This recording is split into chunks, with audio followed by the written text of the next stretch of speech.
हमारी शिक्षा की नीति मेकाले की दी हुई है, कूटनीति है यह।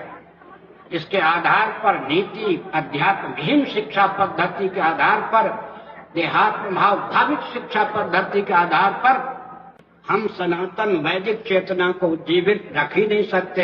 हम अपने मस्तिष्क का सर्वांग विकास कर ही नहीं सकते। हमारी रक्षा की प्रणाली ऐसी है कि हम कभी भी सुरक्षित नहीं रह सकते। कृषि गौरक्ष वाणिज्य के प्रकल्प हमारे ऐसे हैं कि हम दरिद्रता के कगार पर पहुंचे बिना नहीं रह सकते। सेवा और उद्योग के प्रकल्प भी हमारे अपने नहीं हैं। संविधान की आधारशिला हमारी अपनी नहीं है। स्वतंत्र भारत में 70 वर्ष बीत जाने पर भी हिंदू एक नंबर का नागरिक नहीं। क्या है? सैद्धांतिक धरातल पर परतंत्रता, परतंत्रता, घोर परतंत्रता। इसी उद्देश्य से स्वतंत्रता की प्राप्ति चाहिए थी क्या? इस पर विचार करने की आवश्यकता है। और भारत में सत्ता, लोलुपता, दूरदर्शिता राजनीति का पर्याय बन चुकी है। इसके पीछे किसी का दोष नहीं है। दोष है तो क्या है, इस पर ध्यान केंद्रित करना चाहिए।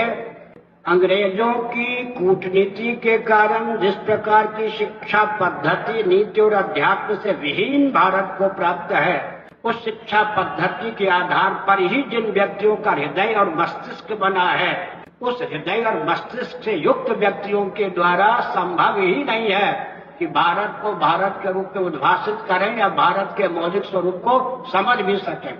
इसलिए विकास के नाम पर वही मार्ग अपनाया जाता है जिससे हमारे अस्तित्व और आदर्श का विलोप होता है। उदाहरण के लिए अंग्रेजों की कूटनीति थी, अरे तुम्हारे पूर्वज जंगली थे, वनवासी थे। उनकी कूटनीति को हमने कूटनीति न समझकर यथार्थ समझा। गांव वाले भागने लगे नगर की ओर, वनवासी वन को छोड़ के भागने लगे नगर की ओर। ठीक, गांव में भी संयुक्त परिवार नहीं रह गया, वन में भी संयुक्त परिवार नहीं रह गया, महानगर में तो संयुक्त परिवार रह ही नहीं सकता है।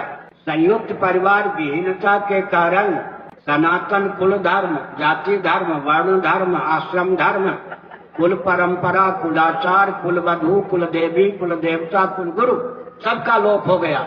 इनके लोप होने का अर्थ होता है कि मनुष्य को विकास के नाम पर, भारतीय मनुष्यों के संतान को विकास के नाम पर भोजन करने, संतान उत्पन्न करने की मशीन बना के रख दिया गया। इसीलिए भारत को स्वतंत्रता चाहिए थी का? इस पर